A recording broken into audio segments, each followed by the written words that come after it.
ಓಂ ಸಾಯಿರಾಮ್. ನನ್ನ ಮುದ್ದಿನ ಮಗುವೆ, ನಕಾರಾತ್ಮಕ ಆಲೋಚನೆಗಳು ಒಳ್ಳೆಯದಲ್ಲವೆಂದು ತಿಳಿದರೂ ಅವುಗಳಿಂದ ನಾನು ಮುಕ್ತಿಯನ್ನು ಪಡೆಯುವುದು ಹೇಗೆ ಎಂಬುದೇ ನಿನ್ನ ಪ್ರಶ್ನೆಯಲ್ಲವೇ? ನೀನು ಹೆದರಿ ಓಡಿ ಹೋಗುವ ಅಗತ್ಯವಿಲ್ಲ. ಎದುರಿಸು. ನಕಾರಾತ್ಮಕ ಆಲೋಚನೆಗಳು ಬಂದಾಗ ಶಾಂತವಾಗಿ ಬಾಬಾ ಎಂದು ನನ್ನ ನಾಮವನ್ನು ಹೇಳಿ ನನ್ನ ಅಗ್ನಿಯಲ್ಲಿ ನಿನ್ನ ಆಲೋಚನೆಗಳನ್ನು ಸಮರ್ಪಿಸು. ನಿನ್ನ ನಕಾರಾತ್ಮಕ ಆಲೋಚನೆಗಳು ನನ್ನ ಅಗ್ನಿಯಲ್ಲಿ ಸುಟ್ಟು ಹೋಗುವುದನ್ನು ನೋಡು. ಸಕಾರಾತ್ಮಕ ಆಲೋಚನೆಗಳನ್ನು ಸೃಷ್ಟಿಸಿಕೊಳ್ಳಲು ನೀನು ಕಷ್ಟಪಟ್ಟರೆ ನಕಾರಾತ್ಮಕತೆಯನ್ನು ಸುಟ್ಟು ಹಾಕು. ತಾನಾಗೆ ಸಕಾರಾತ್ಮಕತೆ ಹುಟ್ಟಿ ಬರುತ್ತದೆ. ನಿನ್ನ ಮನಸ್ಸಿನ ನೆಮ್ಮದಿಗೆ ದಾರಿಯಾಗುತ್ತದೆ.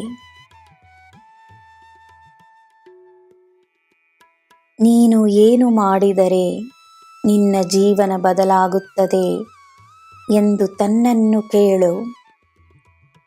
ಒಂದಲ್ಲ ಹಲವಾರು ಉತ್ತರಗಳು ನಿನಗೆ ಸಿಗುತ್ತವೆ.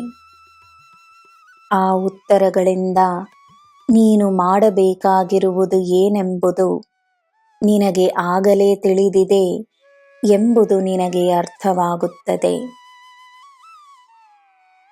ನಿನಗೆ ತಿಳಿಯದ ಪರಿಹಾರವೇ ಇಲ್ಲ. ಏನು ಪರಿಹಾರವೆಂದು ನಿನಗೆ ತಿಳಿದಿದೆ. ನಿನಗೆ ತಿಳಿದಿರುವ ಪರಿಹಾರವನ್ನು ನೀನು ನಂಬಬೇಕಷ್ಟೇ, ಅನುಸರಿಸಬೇಕಷ್ಟೇ. ನೋವನ್ನು ಬಿಡು. ಅಸಫಲತೆಯ ಭಾವನೆಯನ್ನು ನಿರಾಕರಿಸು. ನೀನು ಮುಟ್ಟುವುದೆಲ್ಲ ಚಿನ್ನವೇ ಎಂದು ನಂಬು. ನನ್ನ ಮಗುವೆ, ಇಷ್ಟು ದೂರ ಬಂದಿರುವ ನೀನು ಹಿಂದಿರುಗಿ ನೋಡಬೇಡ. ಮುನ್ನಡೆಯುತ್ತಲಿರು. ನಿನ್ನ ಗುರುವಾಗಿ ಸ್ವತಃ ನಾನೇ ಇರುವಾಗ ನಿನಗೆ ಏನು ಚಿಂತೆ?